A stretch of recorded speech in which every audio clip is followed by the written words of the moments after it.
بسم الله الرحمن الرحيم. السلام عليكم ورحمة الله وبركاته. ازيكم؟ عاملين ايه؟ يا رب تكونوا بخير. وحشتوني جدا جدا. كل سنة وانتم طيبين ويعود عليكم الأيام كده بخير يا رب. ويا رب كده طلاب الثانوية العامة ربنا يوفقهم ويكرمهم ويكبر بخاطرهم يا رب. ما تنسوش بقى طلاب الثانوية العامة في الدعاء بتاعكم، ربنا يوفقهم ويكرمهم بحق هذه الأيام المفترجة يا رب.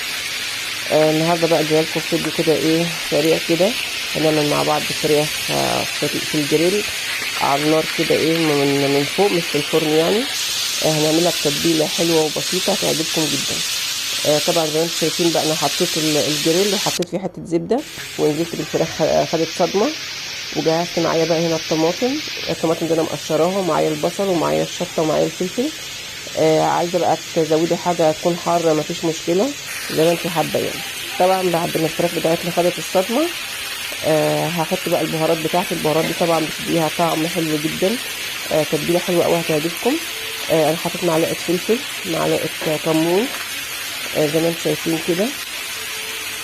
ونزلت بمعلقه كزبره. هنزل هنا بقى بمعلقه ملح. معايا هنا بقى رشه زعتر كده بسيطه كده ايه بتدي الفراخ يعني نكهه حلوه قوي. ومعايا هنا معلقه بهارات مشويات، ومعايا معلقه بهارات فراخ.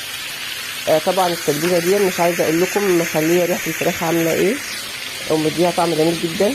طبعا الفراخ بتاعتي زي ما انتم شايفين خدت صدمه. طبعا بقى زي ما انتم شايفين كده الرجول بتاعت الفراخ ديت، انا بصوا بقى مش عايزه اقول لكم من عشاق الرجول دي قوي قوي، بالذات لما بتكون سخنه لسه. يعني مش عايزه اقول لكم على طعمها بقى وهي مشويه في الجريل كده، ليها طعم تاني خالص. فطبعا بقى الجماعه بتوع بابي ومامي والكلام ده يعني ايه مش لازم ياكلوا الرجول دي، يعني احنا بنحب الرجول دي عامه يعني. طبعا انا جهزت الخضار بتاعي، الطماطم والبصل والفلفل. قطعته بالشكل اللي انتم شايفينه ده. انا مكبراه يعني مش مخليه حتت صغيره، لا مكبراها يعني. طبعا هنزل بقى بكل ده ايه على الفراخ بتاعتي.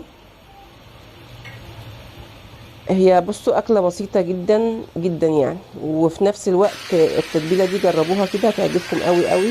يعتبر بصوا احلى من الفراخ المشويه كمان، بتديها طعم حلو قوي.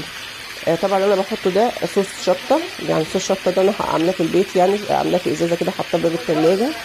بيدي حاجه طعم برده حلو قوي، وبيديها بقى تبقى حاجه كده سبايسي كده جميله، بيديها طعم حلو برده. زي ما انتم شايفين بقى انا طبعا هنا حطيت بقى الخضار وهغطي وهسيبها بقى مع نفسها كده تاخد وتدي يعني، لما تستوي تبقى ايه اخر حلاوه كده. بصوا بقى مش عايزه اقول لكم على الشكل الجميل ده، حاجه كده يعني، والريحه بقى مش عايزه اقول لكم، تضعفوا قدام الريحه الجميله دي. بصوا حتى شكلها عامل ازاي يعني، بصوا اكنها يعني متحمره يعني، الصدمه اللي احنا اديناها لها في الاول مدياها شكل جميل جدا وطعم حلو جدا. والصوص بتاعها برضو اخر جمال يعني بصراحه، لما بتشيلوا منه كده تحطوا على الرز بقى يعني مش عايزه اقول لكم على الطعم بتاعه عامل ايه.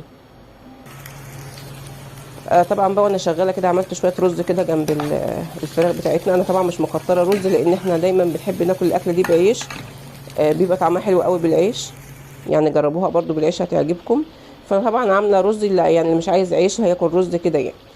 طبعا ده شكلها بقى بصوا عامل ازاي يعني، مش عايزه اقول لكم يعني ريحه الفراخ جباره، والفراخ بتاعتي مستويه جدا ومتبله حلوه قوي. والصوص بتاعها بقى الطماطم والبصل والشطه والكلام ده كله مديها برضو طعم حلو يعني. الفراخ طريه وفي نفس الوقت مشويه برضو شاويه كويسه كده يعني. بصوا الشكل يعني تضعفوا قدامه وانت بتفتحي الجريل على طول كده.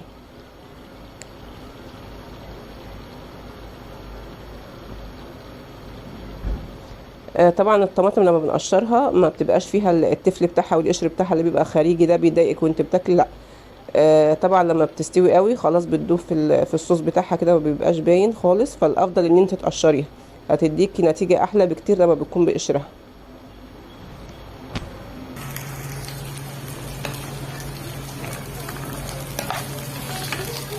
طبعا بقى انا هنا الرز بتاعي بقى بظبطه جنب الاكل اهو.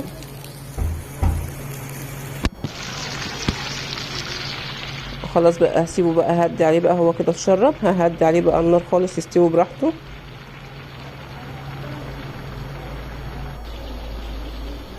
طبعا الفراخ بتاعتي كده يعتبر جاهزه واستوت خلاص كده وتمام قوي، جاهزه بقى في الصوص بتاعها كده والتتبيله. والحاجات الجميله اللي انتم شايفينها دي. وفي نفس الوقت ده يعتبر تغيير، مش حاجه تقليديه بقى ان احنا نسوي الفراخ في شوربه والكلام ده، لا دي حاجه ايه يعتبر بتدي طعم احلى للاكل يعني، وطعم الفراخ بيبقى فيها احلى بكتير. ده الشكل النهائي بقى بتاع الفراخ بتاعتنا. يعني بصوا يعني الشكل بتاعها النهائي يفتح النفس كده، حاجه جميله. عملنا بقى طبعا الرز بتاعنا وعملنا السلطه، حاجه يعني من الاخر كده تفتح النفس بصراحه يعني. وفي نفس الوقت اكله خفيفه كده في الصيف بقى وفي الحر، انتوا عارفين يعني في الحر ده الواحد ما بيبقاش يعني ايه قابل الاكل قوي، فالاكله دي برضو يعتبر خفيفه في الحر.